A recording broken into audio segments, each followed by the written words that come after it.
Assalamualaikum warahmatullahi wabarakatuh. Innal hamdalillah nahmaduhu wa nasta'inuhu wa nastaghfiruh wa na'udzu billahi min shururi anfusina wa min sayyiati a'malina. Man yahdihillahu fala mudhillalah wa man yudlil fala hadiyalah. Ashhadu an la ilaha illallah wahdahu la syarikalah wa asyhadu anna Muhammadan abduhu wa rasuluh. Ya ayyuhalladzina amanu taqullaha haqqa tuqatih wa la tamutunna illa wa antum muslimun. Ya ayyuhan nasu taqu rabbakum alladzi khalaqakum min nafsin wahidah wa khalaqa minha zawjaha wa batha minhuma rijalan katsiran wa nisaa'a wattaqullaha alladzi tasaaluna bihi wal arham innallaha kana 'alaikum raqiba. Ya ayyuhalladzina amanu taqullaha wa qulu qawlan sadida yuslih lakum a'malakum wa yaghfir lakum dhunubakum wa man yuti'illaha wa rasulahu faqad faza fawzan 'azima. Amma ba'd, fa inna asaqal hadits kitabullah wa khairal hadi hadi Muhammadin sallallahu alaihi wasallam wa syarrul umuri muhdatsatuha wa kullu muhdatsatin bid'ah wa kullu bid'atin dhalalah wa kullu dhalalatin finnar. Ma'asal muslimin ikhwani fillah wa akhwati rahmani wa rahmukumullah. Kita teruskan kembali kajian kitab Al-Ajwibatul Mufidah an Asilatil Manahid Al-Jadidah, tanya jawab seputar manhaj oleh Syekh Dr. Fauzan bin Fauzan hafizallahu taala. Sekarang kita sampai pada halaman 38, pertanyaan nomor 20. Dikatakan di sini, ma taqulu fi man yaqul. Bagaimana pendapat Anda wahai Syekh tentang ucapan orang yang mengatakan inna khusumatana lil yahudi laisa diniyatan. Saya ulangi lagi, bagaimana pendapat Anda wahai Syekh Shalih bin Fauzan tentang ucapan seseorang yang mengatakan sesungguhnya permusuhan kita dengan orang-orang Yahudi itu bukan karena agama. Li'anna al-Qur'an al-Karima hadda ala musafatihim wa musadaqatihim. Karena kata mereka, kata orang itu, bahwasanya Al-Quran itu menyeru kita untuk berbaikan dengan mereka dan untuk kita bersahabat dengan mereka orang-orang al-Yahud. Saya ulangi lagi, ada statement ini seandainya yang mengatakan adalah dari ulama-ulama ahli sunnah wal jamaah dakwah salafiyah, maka akan qomat qiyamatuhum al-kubra. Banyak orang-orang yang akan kiamat. Namun karena ini yang mengatakan tokoh-tokoh mereka, maka mereka pun summum bukmun umyun. Ini sebetulnya adalah statement tokoh-tokoh harokah. Bahkan mereka juga ada yang mengatakan penjajahan Yahudi terhadap Palestina sekarang ini dan juga sebelumnya itu hanya perebutan tanah saja, tanah Palestina, tidak ada hubungan dengan urusan agama.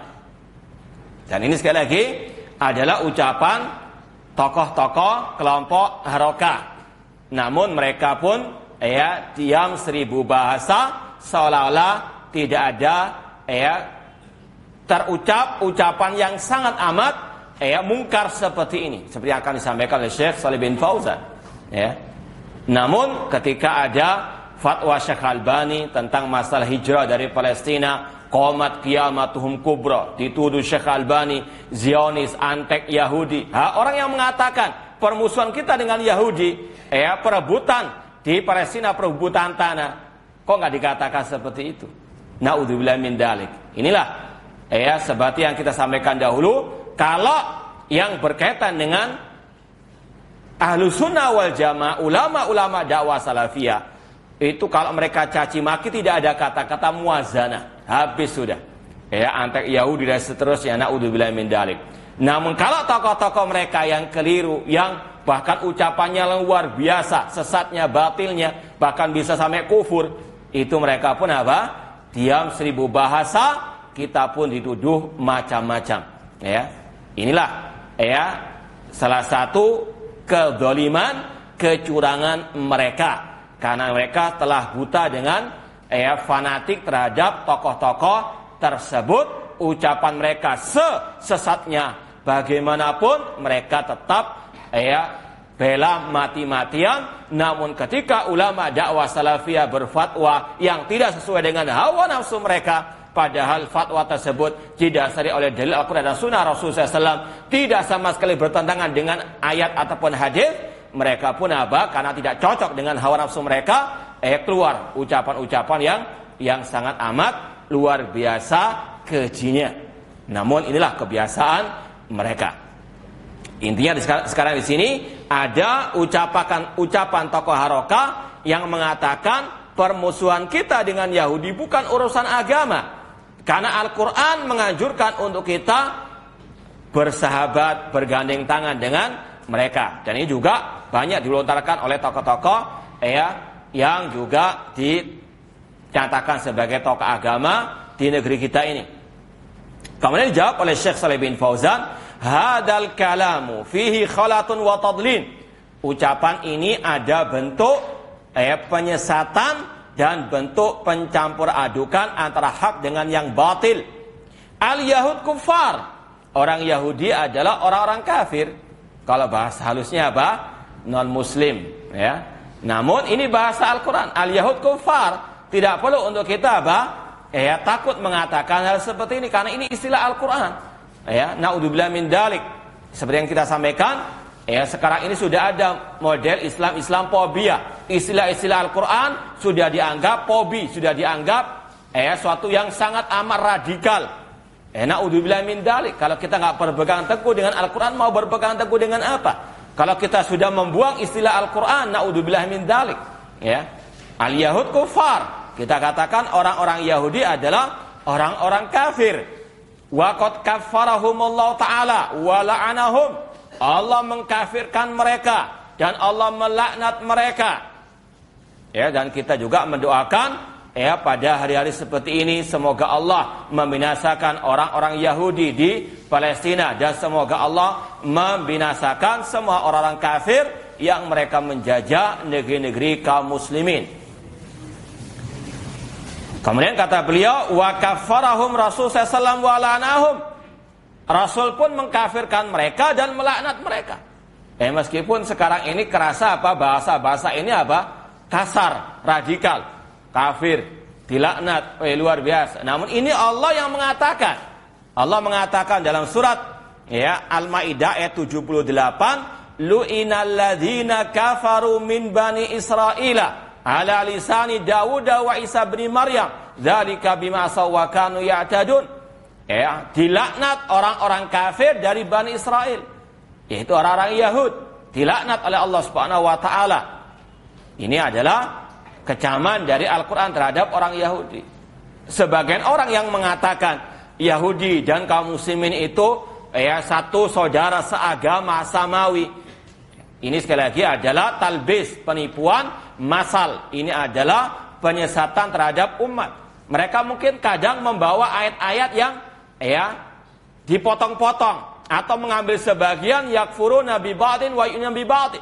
Mereka beriman kepada sebagian ayat, meninggalkan sebagian ayat yang lain. Atau mungkin mengambil kisah Nabi SAW itu bersahabat dengan Yahudi sampai beliau meninggal dunia, baju besi beliau tergadaikan di tangan orang Yahudi. Ngambil sebagai saja, tidak lihat bagaimana kecaman-kecaman ayat Al-Quran terhadap orang-orang kafir tersebut. Ahlus Sunnah wal Jamaah selalu pertengahan dalam segala hal. Ahlus Sunnah wal Jamaah ala siratil mustaqim, di atas jalan yang lurus, tidak ekstrem kanan, tidak ekstrem kiri. Tidak berlebihan, tidak meremehkan. Sudah sering kita sampaikan dalam masalah menyikapi orang kafir, Ahlus Sunnah wal Jamaah pertengahan di antara kelompok teroris dan di antara kelompok liberal. Kalau kelompok teroris, mereka berlebihan dalam membenci orang-orang kafir. Mereka sampai ya, menumpahkan darah orang kafir yang tidak layak untuk dibunuh. Mereka menteror, ya, dan sebagainya. Ini adalah kelompok teroris, kelompok khawarij yang dikecam oleh Al-Quran dan Sunnah Rasulullah SAW dan ulama Ahlussunnah wal Jamaah. Kelompok liberal, mereka ekstrem kiri, meremehkan masalah al-wala wal bara, benci kepada orang kafir. Mereka mengatakan semua agama sama, tidak ada bedanya Nasrani dengan Muslim dengan Yahudi, semuanya pemeluk agama sama. Kita katakan tidak. Allah yang membedakan antara kita dengan mereka. Nanti akan dibacakan sebagian ayat-ayatnya. Bahkan Allah mengatakan, afanajal muslimina kal mujrimin. Apakah kita akan menyamakan orang muslim dengan orang kafir? Ternyata tidak sama. Maka Ahlussunnah pertengahan. Ahlussunnah mengatakan, wajib ada al-bara, berlepas diri dari orang kafir, kebencian kepada orang kafir. Ini Allah yang mengajarkan kepada kita. Sebagaimana yang Allah kisahkan tentang Nabi Ibrahim dan semua para anbiya. Qad kanat lakum uswatun hasanatun fi Ibrahim walladina ma'ah id qalu liqaumihim inna bura'a'u minkum wa mimma ta'buduna min dunillah kafarna bikum wa bada bainana wa bainakumul adawatu wal baghdau abadan hatta tu'minu billahi wahdah. Sungguh kata Allah dalam surah Al-Mumtahanah, telah ada suri teladan yang baik. Ini adalah apa?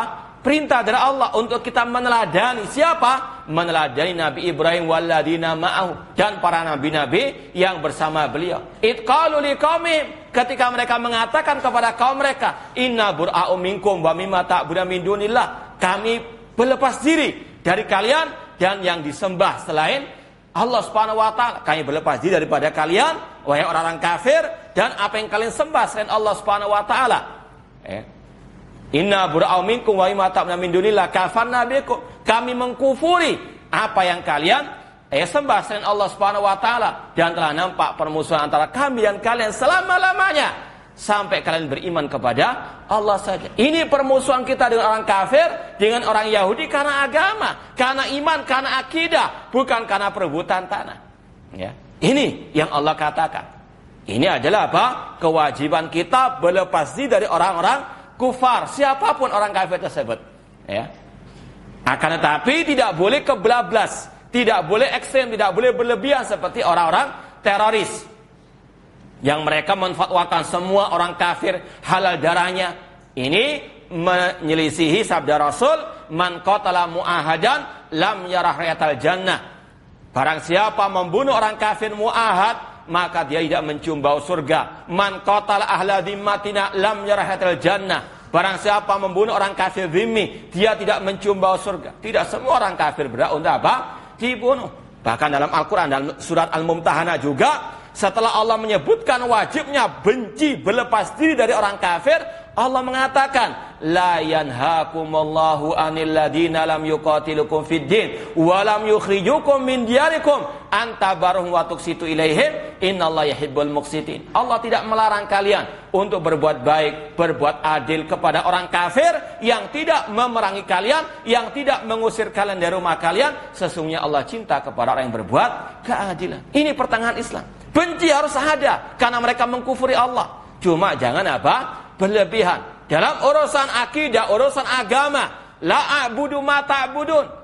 Lakum dinukum waliyadin. Tidak ada kata-kata selamat hari Natal kepada orang-orang kufar tersebut. Tidak boleh ikut perayaan mereka, bahkan tidak boleh ikut-ikut membantu acara-acara mereka. La a'budu ma ta'budun. Lakum dinukum waliyadin. Dalam urusan agama, akidah. Namun dalam urusan dunia, dalam urusan kita bertetangga misalnya dengan orang kafir, Allah katakan tadi, silahkan berbuat yang baik, berbuat keadilan, bantu mereka kalau membutuhkan bantuan. Namun dalam urusan dunia yang tidak kaitan dengan urusan apa? Perayaan-perayaan mereka.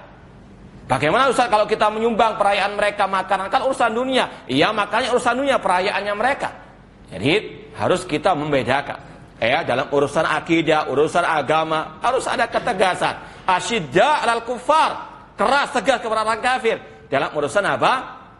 Agama. Namun dalam urusan dunia Allah membolehkan. Dan itu yang Rasul contohkan.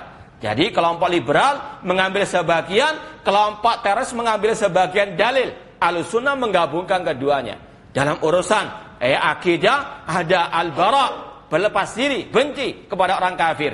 Cuma tidak boleh berlebihan, ada batasannya. Kita toleransi kepada orang kafir, ada batasannya. Dalam urusan dunia toleransi, ya.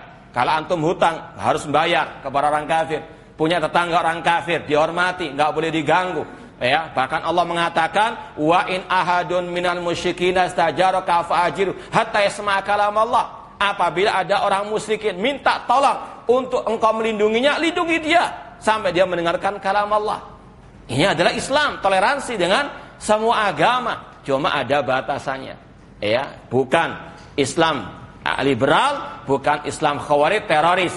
Islam ala Al-Quran dan Sunnah dengan pemahaman para as-salafu as-saleh. Ya, ini sekali lagi harus kita tanamkan kepada kaum muslimin. Jangan sampai ikut arus kelompok liberal yang mengatakan semua agama sama, kita wajib toleransi tanpa batas, naudzubillah min dzalik, dan juga bukan seperti kelompok teroris yang benci memusuhi orang kafir berlebihan sampai mendolimi mereka, sampai menumpahkan darah mereka tanpa hak. Islam berlepas diri daripada kelompok teroris, Islam berlepas diri daripada kelompok liberal. Islam yang benar, Islam ala Rasul, ala sahabat ar-Rasul sallallahu alaihi wasallam. Sekali lagi, ucapan yang mengatakan permusuhan kita dengan Yahudi bukan permusuhan agama dalam masalah agama, ini adalah ucapan yang sesat, ucapan yang salah, ucapan yang ada penyesatan, penipuan massal. Orang Yahudi, orang kafir, Allah yang mengkafirkan mereka, dan Allah melaknat mereka, Rasul mengkafirkan mereka, Rasul melaknat mereka. Maka sekali lagi, apa kok dikatakan permusuhan kita dengan mereka hanya urusan dunia belaka, naudzubillah min dzalik. Wa qala alaihi salatu wassalam, Rasul pernah bersabda, laknatullahi alal yahudi wan nasara. Allah melaknat orang Yahudi dan orang Nasara. Ini jelas permusuhan kita dengan mereka masalah apa? Al-hubbu fillah wal bughdu fillah. Cinta karena Allah dan benci karena Allah. Kita benci mereka karena agama Allah, karena mereka mengkufri Allah. Wa qala ta'ala, Allah berfirman, innal ladzina kafaru min ahlil kitabi wal musyrikina fi nari jahannam khalidina fiha ulaika hum syarrul bariyah. Sesungguhnya orang-orang kafir dari ahlil kitab, Yahudi dan Nasara, dan orang-orang musyrikin, mereka kekal selama-lamanya di neraka jahanam. Mereka adalah sejelek-jelek makhluk di atas muka bumi. Jelas Allah mengecam mereka, Allah mengkafirkan mereka, bahkan mengancam mereka masuk neraka kekal selama-lamanya, dan Allah mengatakan mereka sejelek-jelek makhluk di atas muka bumi ini. Kok kita mau disamakan dengan orang yang paling jelek, naudzubillah min dzalik. Ini sekali lagi adalah permusuhan kita dengan Yahudi, permusuhan karena akidah, karena agama. Tidak ada bedanya orang Yahudi dahulu dengan yang sekarang, sama saja mereka kufar. Jangan mengatakan ini yang dahulu sekarang tidak, sama saja, tidak ada bedanya. Tetap Yahudi dengan kekafiran mereka, dengan kemunafikan atau dengan kekejian mereka dan kejahatan mereka dan tipu daya mereka. Allah mengatakan lagi, ya ayyuhalladzina amanu la tattakhidul yahuda wan nasara awliya ba'dhum awliya'u ba'din. Wahai orang-orang beriman, jangan kalian menjadikan orang Yahudi Nasara sebagai pemimpin sebagian pemimpin kalian, sebagian mereka adalah pemimpin bagi sebagian yang lain. Jelas Allah mengecam, mencela orang-orang al-Yahud. Demikian pula Allah mengatakan wa qalati yahudu yadullah maghlula ghullat aydihim walu'inu bima qalu.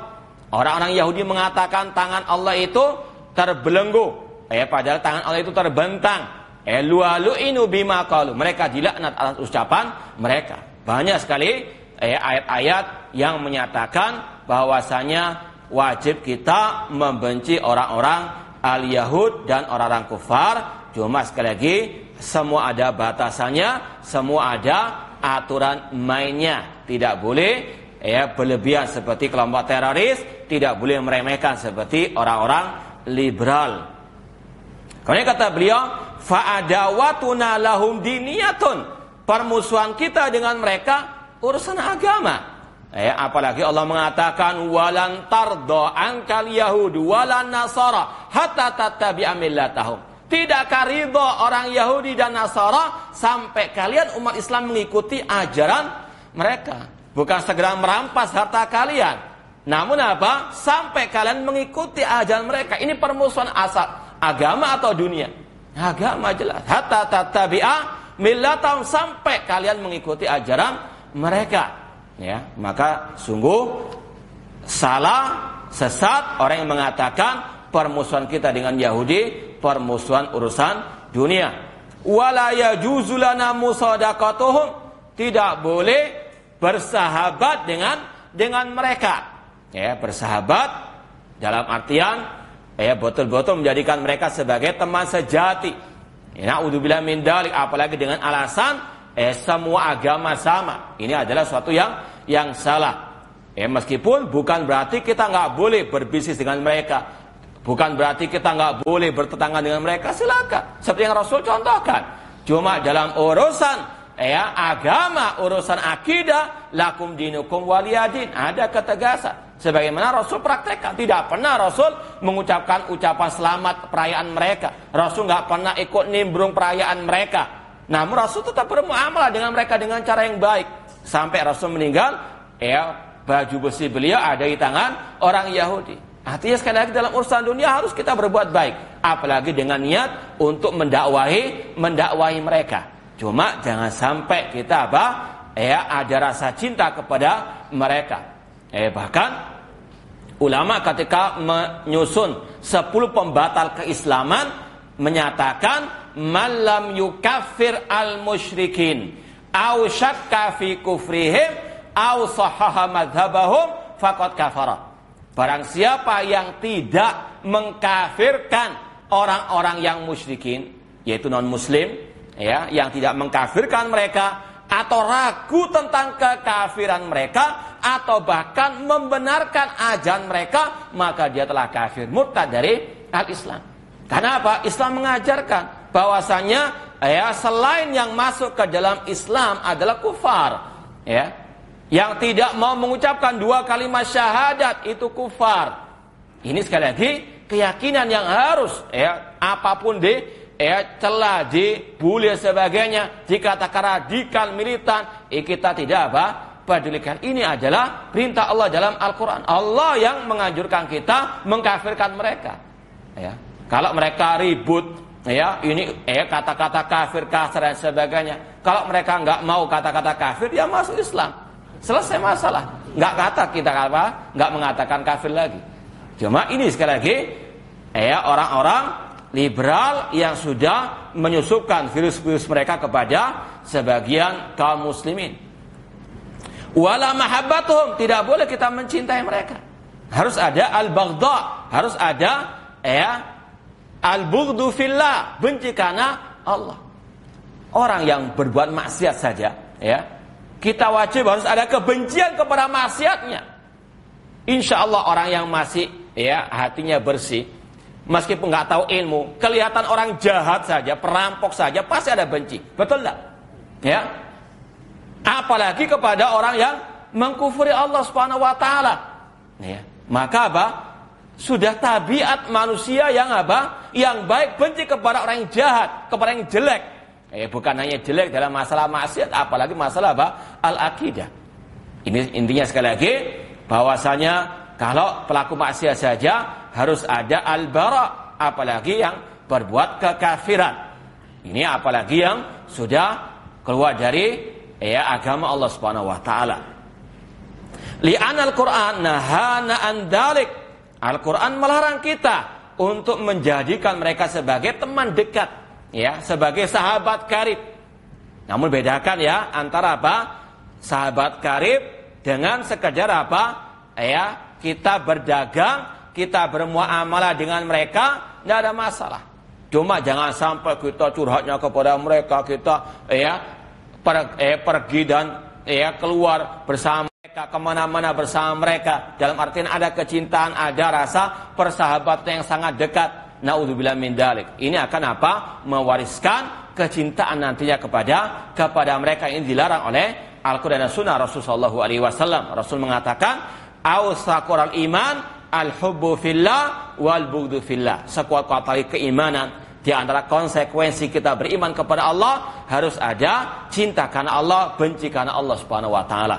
Makanya kalau kita lihat kembali kepada definisi Islam, secara umum apa itu Islam? Al-Islam huwal istislamu lillahi bitauhid wal inqiyadu lahu bitta'ah wal bara'atu minasyirki wa ahli. Islam adalah kita tunduk patuh menyerahkan diri kepada Allah dengan mentauhidkannya, mengesahkan Allah dalam ibadah, kita tunduk kepada peraturan Allah, kepada perintah Allah, dan kita berlepas diri daripada kesyirikan dan orang-orang yang berbuat kesyirikan. Ya. Namun kebencian, permusuhan yang tidak sampai melampaui batas. Ya. Mereka punya perayaan, sudah silakan, jangan dibom, jangan diteror. Silakan lakum dinukum waliyadi. Cuma kita tidak boleh ikut-ikutan mengucapkan selamat, membantu perayaan mereka. Ini lakum dinukum waliyadi, pertengahan. Jangan seperti teroris, jangan seperti kelompok liberal. Kita punya toleransi, namun toleransi yang ada batasannya. Mana batasannya? Tadi surat Al-Kafirun.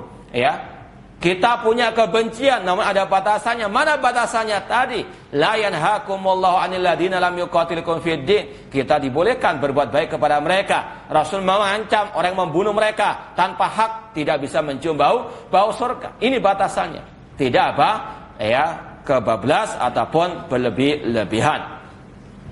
Dan di antara kewajiban kita sebagai seorang muslim yang sudah tahu al-wala wal bara, dan ini konsekuensi wala wal bara atau berlepas diri daripada mereka, yaitu tidak boleh kita tasyabuh dengan orang-orang kafir tersebut. Baik dari segi akidah, dari segi ibadah, dari segi pakaian, dari segi ucapan. Ini adalah konsekuensi kita mengucapkan 2 kalimat syahadat, yaitu kita wajib untuk menjauhi perilaku-perilaku mereka, dan kita wajib memahami Islam Allah turunkan lewat Nabi Muhammad SAW itu untuk menyelisih agama-agama tersebut, untuk dimenangkan di atas semua agama tersebut. Huwallazi arsala rasulahu bil huda wa dinil haqqi liyudhhirahu ala dini kulli walau karihal musyrikun. Dialah Allah yang mengutus rasulnya dengan agama yang hak dan dengan petunjuk yang benar, yang terang benderang, untuk dimenangkan di atas semua agama yang ada, meskipun orang musyrikin tidak menyukainya.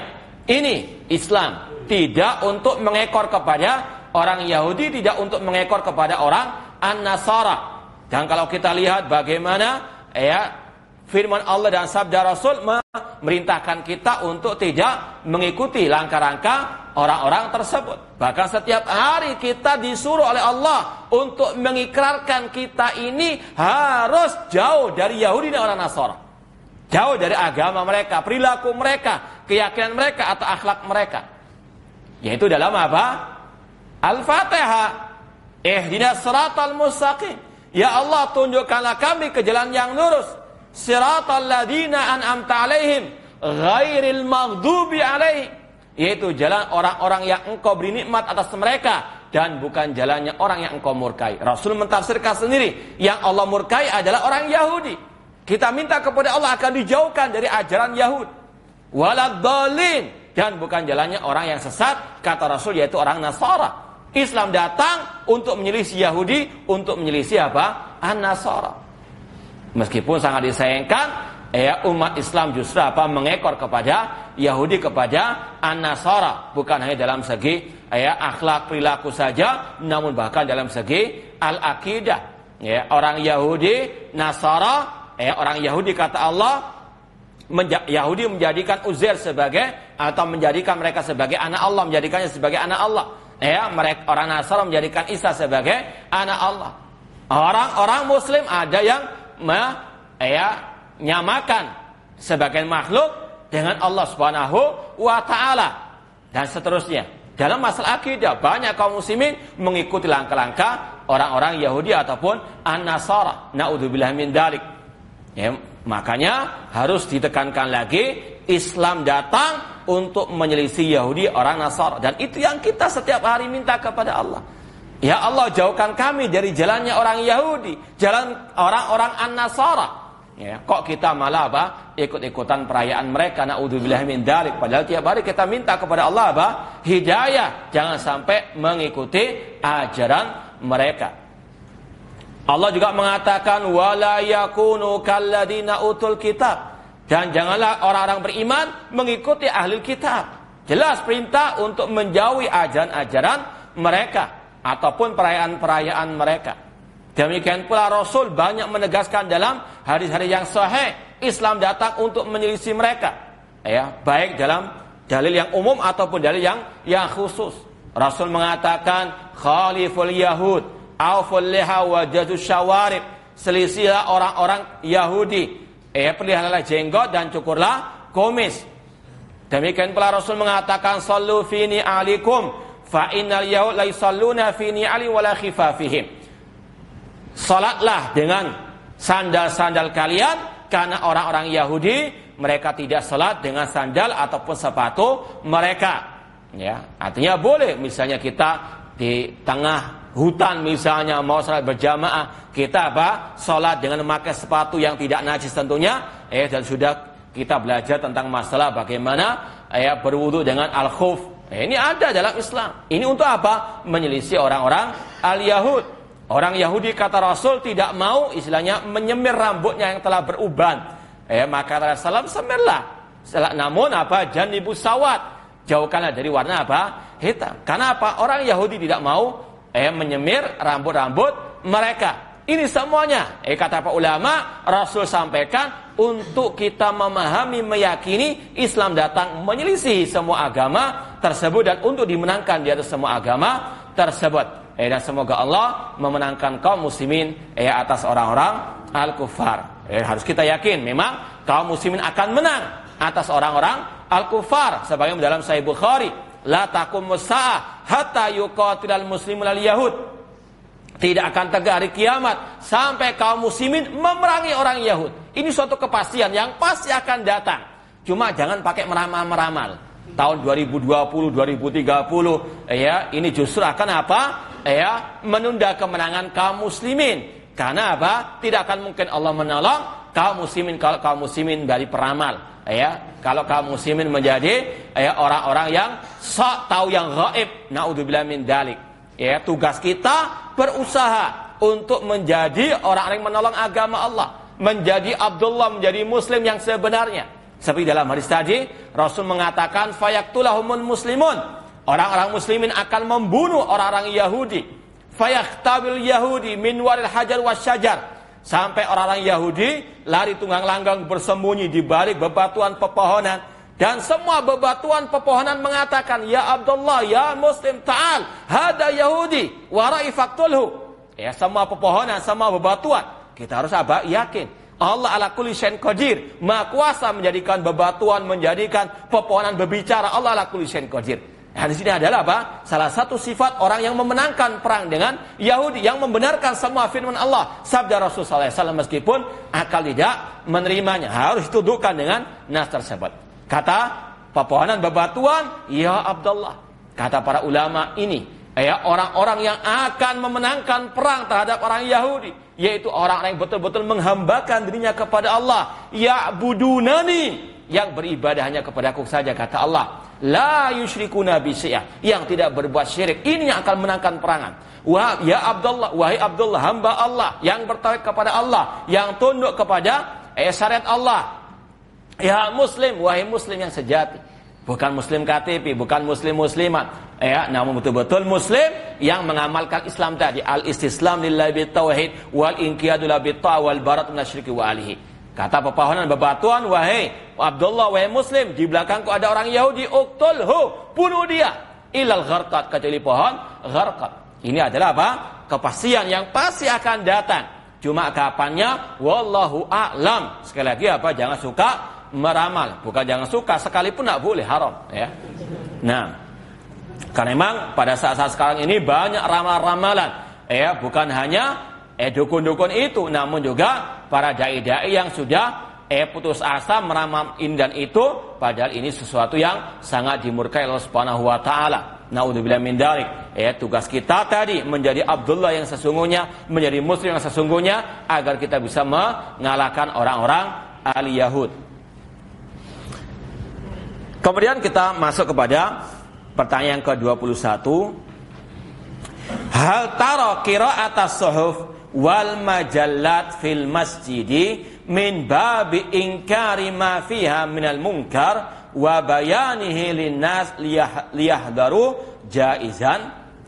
Ada pertanyaan kepada Syekh Shalih bin Fauzan, bagaimana pendapat Anda membaca koran-koran, majalah-majalah umum tentunya di sini di masjid, bagaimana hukumnya membaca koran, majalah di masjid dalam rangka mengingkari kemungkaran yang ada di dalamnya dan menjelaskannya kepada manusia agar mereka menjauhinya. Apakah boleh? Karena mungkin ada sebagian dai itu kalau ceramah nggak pakai kitab ulama, pakainya apa? Koran dan majalah. Jadi pakar berita-berita umum. Ini sekali lagi, apa hukumnya? Atau mungkin kalau kita tambah, apa hukumnya mungkin nobar di masjid, nonton film bersama di masjid, yang mana tentunya kata nanti akan disampaikan banyak maksiat-maksiat di dalam dunia-dunia berita tersebut. Kata Syekh, as-suhuf wal majallat la tujma' wa tuqra' ala ru'usin nas. Berita-berita koran atau koran-koran, majalah-majalah tidak selayaknya untuk dibacakan di hadapan manusia. Bal yujma' ma fiha wa tudras ma'ahlil ilmi wa ma'al halli wal aqd. Bahkan selayaknya majalah koran itu dibahas khusus dengan para ulama. Kalau memang di situ ada apa? Misalnya kemungkaran yang dahsyat sekali misalnya, tidak selayaknya untuk apa? Dibawa ke masjid, kemudian apa? Disampaikan kepada manusia. Amma anna yujabiya fil masajid fa hadza tasyirun la inkar. Kalau kita membawa koran-koran, majalah-majalah, apalagi kalau sekarang kita lihat luar biasa, kemungkaran di dalamnya, gambar-gambar perempuan yang naudzubillah min dzalik, ataupun seperti tadi kalau ada nobar film misalnya, banyak wanita-wanita yang berpakaian namun telanjang. Bagaimana masjid Allah dikotori dengan hal-hal tersebut? Tidak layak. Naudzubillah min dzalik. Namun ini ada sebagian dai niatnya mengingkari kemungkaran, namun lebih mendatangkan kemungkaran lagi. Apalagi di dalam rumah-rumah Allah Subhanahu wa taala. Wa rubbama yakunu hadza farahan bil munkar. Bahkan sebagian orang mungkin ada yang senang dengan kemungkaran dalam masjid tersebut. Li'anna ba'dhan nas yafrah bil mu'akhadat min ajli annahu yurawijuha wa yaquluha. Karena sebagian orang ada yang memang senang untuk dia mendapati kemungkaran-kemungkaran tersebut agar lebih laris. Wa rubbama yandasu ma haula nasun minal munafiqin yuriduna nasra syarri wal batil. Bahkan mungkin ada yang memang dari kalangan munafikin yang betul-betul mereka musuh dalam selimut. Justru mereka apa? Senang dengan hal-hal tersebut agar apa? Kemungkaran itu lebih menyebar kepada manusia. Makanya harus ada fikih nahi mungkar seperti yang sudah pernah kita sampaikan. Jangan sampai kita mengingkari kemungkaran namun mendatangkan kemungkaran yang lebih besar. Contohnya di sini, ada seorang dai mengingkari kemungkaran yang ada di koran-koran kemudian dibawa di mana? Di masjid. Yang pertama ini mengotori masjid. Naudzubillah min tidak malu kepada Allah yang memiliki masjid tersebut. Wa anal masajida lillah. Kemudian apa? Ketika menyampaikan kepada orang-orang kemungkaran tersebut, terkadang ada sebagian yang senang melihat kemungkaran tersebut, bukan malah mengingkari, malah senang melihat kemungkaran itu. Apalagi ditambah adanya orang-orang munafikin. Di sini kita perlu waspada. Terkadang dalam kajian itu nggak semuanya hatinya baik. Kita nggak mau dulu yang di sini ya. Semoga di sini hatinya baik-baik semua. Cuma nggak menutup kemungkinan adanya orang-orang munafikun yang masuk ke dalam jamaah kajian. Entah hanya mencari celah dari sang ustadz untuk dibully di luar di medsos, untuk otak-atik kata-katanya. Dan ini sering terjadi, dan ini pengalaman juga pribadi. Kita mengatakan B, di luar itu beredar Z yang muncul. Ini luar biasa, banyak sekali. Namun ini sunatullah. Jangankan kita, Rasul saja diperlakukan seperti itu. Namun harus kita makanya tetap harus ada kewaspadaan. Ada juga yang seperti yang zaman sekarang ini di medsos suka motong-motong kajian. Mungkin ada yang tujuannya baik, cuma caranya salah. Ada pula yang tujuannya jelek untuk agar ustadz ini dibully di mana-mana. Ini sekali lagi ada orang-orang yang niatnya tidak baik. Makanya kita minta perlindungan kepada Allah, wa min syarri hasidin idza hasad. Apalagi mungkin alhamdulillah semakin hari semakin banyak kajian yang datang di kajian ini misalnya. Banyak terkadang orang yang hasad dan dengki. Banyak makar-makar yang ada. Ini sekali lagi sunatullah di mana-mana seperti itu. Makanya kata beliau, wa rubbama yandassu ma'a haula nasun minal munafikin. Barangkali ada di antara mereka-mereka yang hadir dari orang-orang munafikin. Cari-cari kesalahan untuk nanti bisa membubarkan kajian dan seterusnya, atau paling tidak untuk digosipkan di luar dan seterusnya. Itu pasti ada, dan itu sudah pernah terjadi. Makanya kita berlindung kepada Allah min haulail asyrar, dari orang yang jahat tersebut. Namun kita tidak perlu untuk khawatir atau takut. Kita serahkan semuanya kepada Allah Subhanahu wa taala. Wa rubbama yandasu ma haula nasunal munafiqin yuriduna nasya syarri wal batin. Barangkali di antara mereka yang hadir juga ada dari kalangan munafikin yang menghendaki tersebarnya kejelekan dan kebatilan. Fal amru khatir jiddan. Masalahnya sekarang bahaya sekali kalau kita tadi membawa koran majalah kemudian kita bahas di masjid. Yang luar biasa kemungkarannya. Walaisa hada wa tariqul ilaj. Ini bukan cara mengobati kemungkaran yang ada di majalah atau koran tersebut. La wallah, tidak, demi Allah, mahadi tariqatul ilaj. Ini bukan jalan untuk mengobati kemungkaran tersebut. Alladzi yurid an yansaha lil muslimin wa li aimatil muslimin wa amatihim la yattabi hadhihi tariqah. Yang menghendaki untuk menasihati kaum muslimin, menghendaki untuk menasihati pemimpin kaum muslimin, bukan dengan jalan seperti ini. Apalagi banyak di antara dai-dai tersebut, mereka membaca koran untuk mengomentari kebijakan pemimpin kaum muslimin. Yang kita sampaikan dahulu dengan istilah fikul waqi'. Bahkan mereka-mereka yang pernah mengaku sebagai dai Ahlussunnah, dai salafi, pernah melontarkan ide bagaimana kalau para santri itu tiap hari membaca koran. Biar tambah wawasan. Naudzubillah, tambah dosa karena dilihat naudzubillah min dzalik.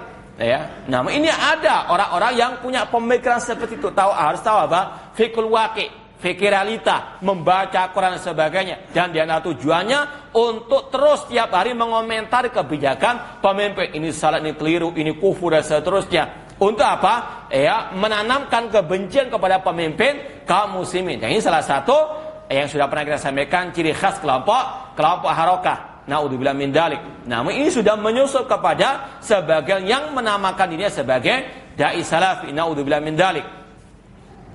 Wa ya jam'ul akhta fil masjid. Tidak boleh mengikuti metode yaitu tadi mengumpulkan majalah koran dan disampaikan kesalahan-kesalahannya di masjid. Wal i'lan anha wa tashiru biha.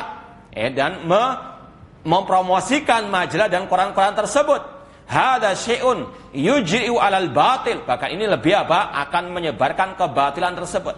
Yaqulu madama anal amra bi hadhihi tariqah wal amra munfarid fayamal man syaa ma syaa. Mungkin bisa jadi orang yang tadi mencela koran tersebut akan mengatakan bahwasanya ini masalah siapa yang menghendaki silakan berbuat, maka bisa jadi orang itu termakan syubhat koran-koran tersebut. Hunaka unasun katsirun la yadruna an hadil asya. Banyak orang yang enggak paham tentang realita dalam koran-koran majalah-majalah tersebut. Wa anta bihada taftah hadal lahum al abwab.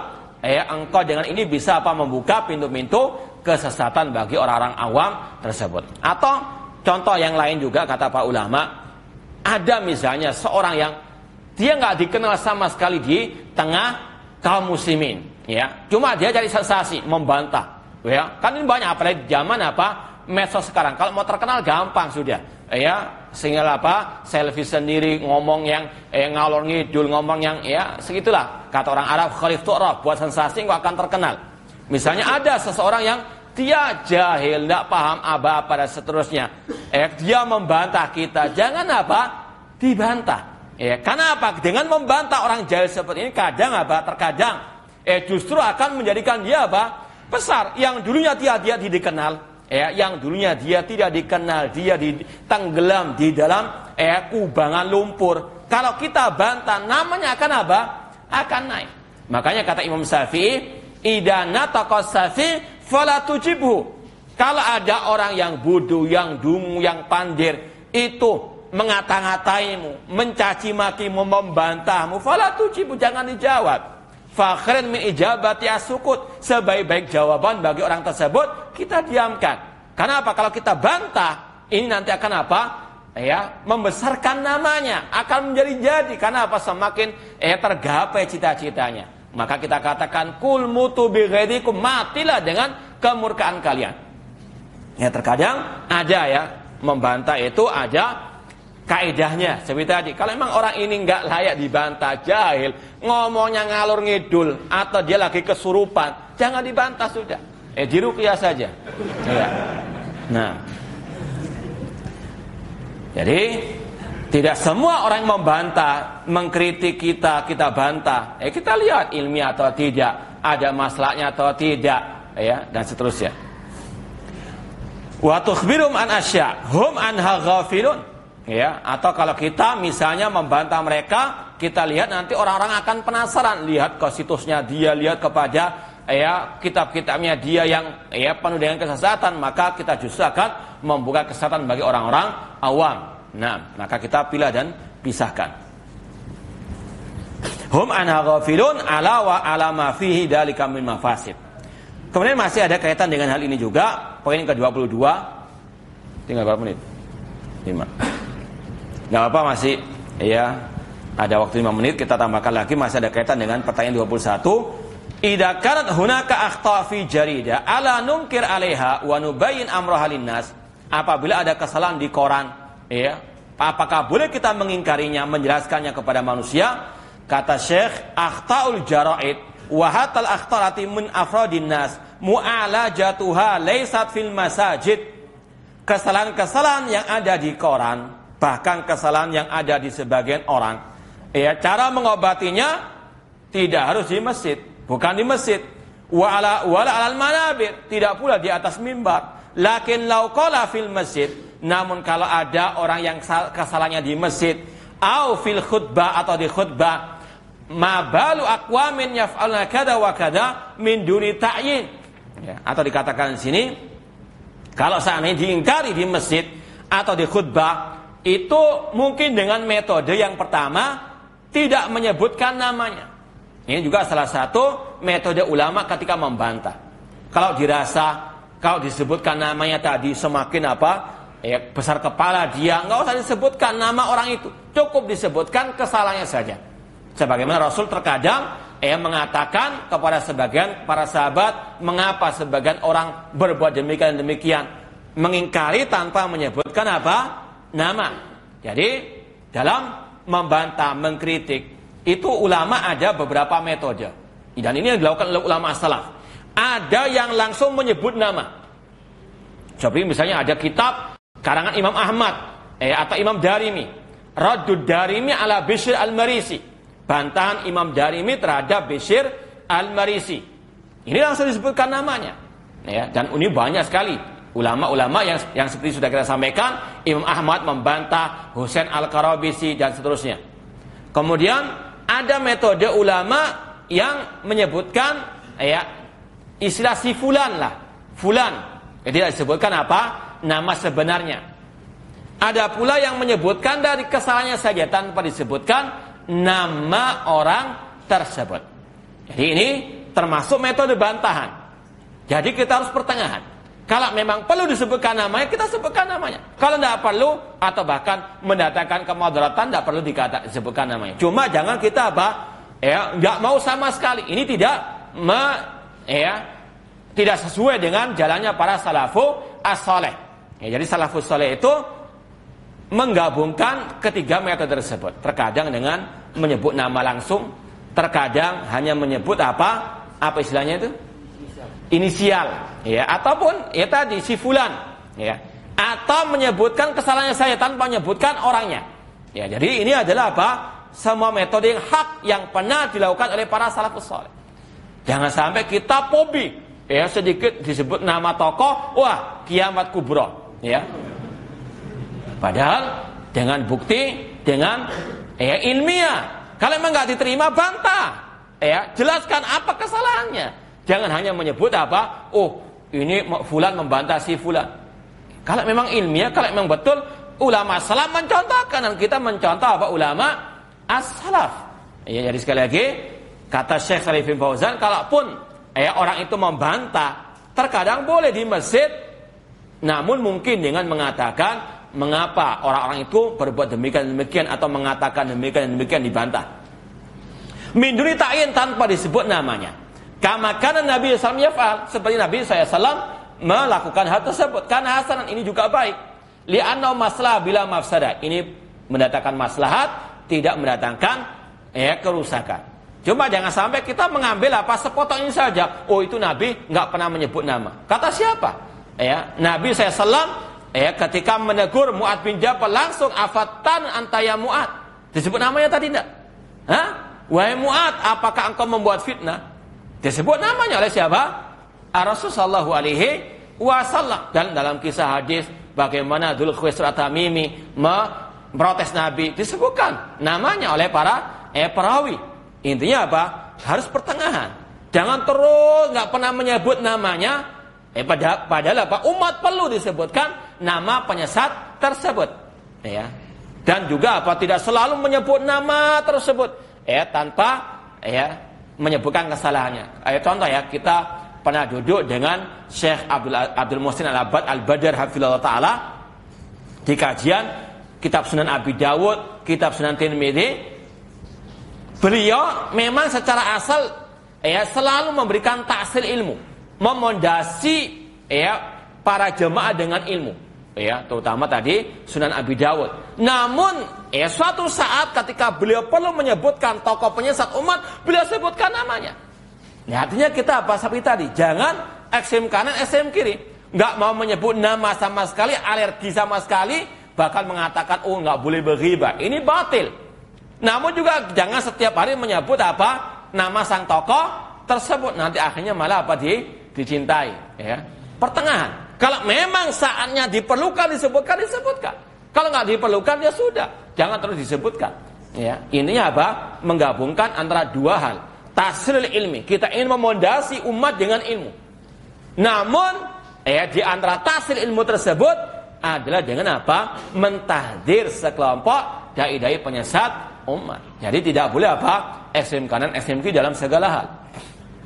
Kemudian kata beliau, idza kana hunaka akhta fi jarida. Contohnya di sini Syekh Fauzan menyebutkan selayaknya tidak disebut namanya. Cuma beliau sendiri dalam kitab ini menyebut banyak nama dai-dai yang menyimpang. Jangan kita hanya ini Syekh Shalih Fauzan mengharamkan kita menyebut nama dai yang sesat. Jangan lihat ini saja. Coba lihat yang lainnya, bagaimana beliau menyebutkan nama-nama dai-dai yang beliau tahdir tersebut. Kayak kata beliau, idza kana hunaka akhta fi jarida aw katib fi jarida faktub raddan 'alaiha aw 'alai wa arsilhu ilal jarida. Kalau engkau mendapati ada orang menulis masalah urusan agama sesat di majalah, di koran, maka bantah dia di majalah misalnya, atau dia kirim jawabanmu ke koran tersebut, meskipun susah nggak mungkin. Ada orang yang merupakan penulis di koran itu yang isinya penulis resminya, kemudian kita bantah, kemudian dimuat, itu suatu yang hampir jarang terjadi. Wa idalam tansyurhu arsilu li ghairiha. Kalau memang di koran itu enggak dimuat, kirim ke koran yang lain, artinya tetap dibantah. Wa bihadza yahsul ilaj, maka dengan ini akan apa? Terobati.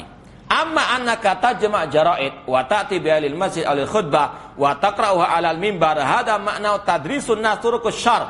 Adapun engkau membawa koran-koran, majalah yang di situ banyak kemungkaran atau gambar-gambar yang naudzubillah min dzalik, engkau membawa ke masjid atau pada waktu khutbah engkau membacanya, maka ini sama saja dengan mengajari orang berbuat apa? Kejelekan. Ini mempromosikan koran-koran tersebut. Wa isya'atul munkar, menyebarkan kemungkaran. Wa tasyhirul bil usah, dan mempopulerkan orang-orang yang berbuat kemaksiatan. Wallahu ta'ala alam. Aqulu qouli hadza wa akhiru da'wana anil hamdulillahi rabbil alamin. Wassalamualaikum warahmatullahi wabarakatuh.